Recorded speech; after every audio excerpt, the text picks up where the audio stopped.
I remember the exact moment it started, not because it was loud or dramatic, but because it felt familiar in the worst way. The kind of moment your body recognizes before your brain does. I was sitting in the front cabin of a long-haul flight out of Seattle, coffee still warm in my hand, thinking about nothing more serious than getting some sleep, when a shadow stopped in the aisle next to me and a voice said sharp and irritated, "You're in my seat." No greeting, no question, just an accusation. And right there, something inside me sighed and thought, here we go again. Let me back up a little. That morning had been brutal. Rain traffic delays the usual. I'd spent the last week closing a deal that nearly fell apart twice. The kind of deal that keeps you awake even when you're technically off the clock. I was tired in that deep, bone-level way where you don't feel dramatic, you just feel empty. I boarded early, found my seat, put my bag up, and tried to disappear. I wasn't dressed to impress. Soft hoodie, clean sneakers, hair pulled back. Comfortable. Invisible. That's usually how I like it. The woman standing over me was the opposite of invisible. Designer coat, perfect hair phone already in her hand like it was a weapon. She looked at me the way people look at gum on a sidewalk. "This is 1A, she said louder now, glancing around like she wanted witnesses. I calmly held up my boarding pass. Same seat. My name. She didn't even lean in to read it. She laughed. Actually laughed. "That's not possible," she said. "I always sit here." I could have argued harder right then, but experience has taught me something. When someone decides you don't belong, facts don't matter to them yet. She flagged a flight attendant who looked about 22 and terrified of everything. The attendant checked her tablet, apologized politely, and explained that the woman's seat was one row back. Same layout, same service. That should have been fine. It wasn't. The woman's voice climbed an octave. She said she had a bad back. She said she paid too much to sit back there. She gestured at me like I was furniture that had been moved by mistake. And then she said it. Not outright, not with a slur, but with that tone. Look at her. Do you really think this is right? Yeah. That happened. I felt heat rise in my chest, not explosive, just steady. I told her calmly that I paid for this seat and wasn't moving. That's when she demanded the captain.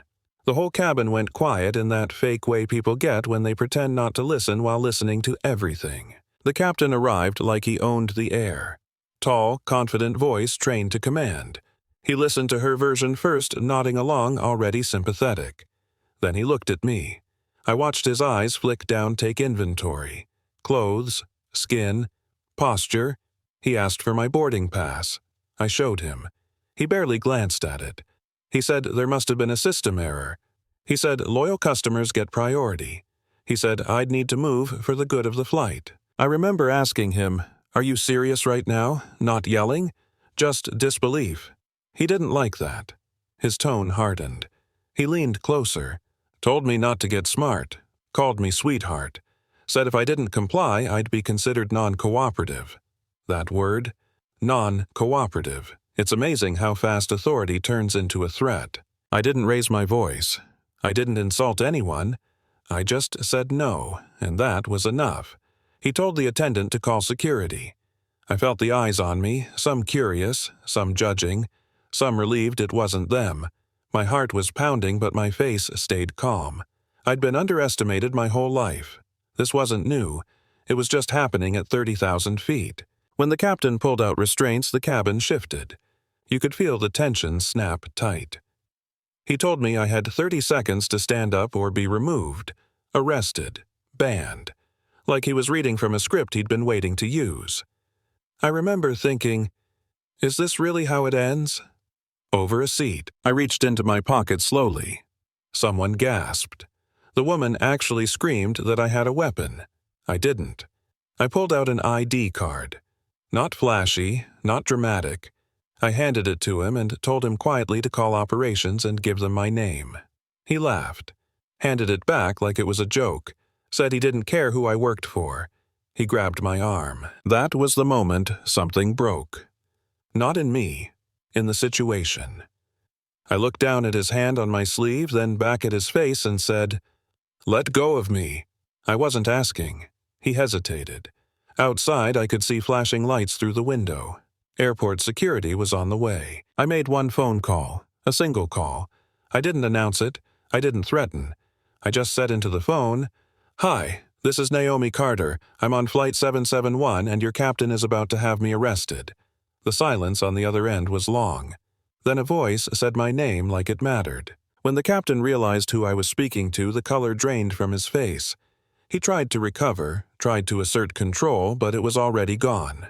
The person on the phone knew the aircraft tail number, knew the lease, knew exactly who I was. The woman in the aisle was still ranting, still convinced she was winning. Security boarded. They asked one question. Was I a threat?